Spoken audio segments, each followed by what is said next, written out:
Olá pessoal, hoje eu vou estar ensinando como colocar som de clique no mouse. Muita gente estava me pedindo.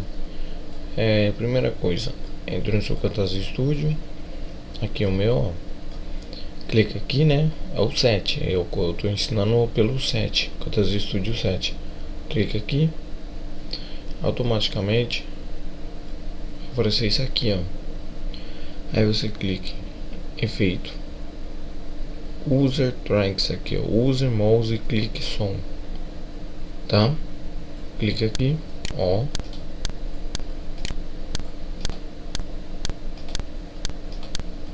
Viu? Pode perceber que já tá com som.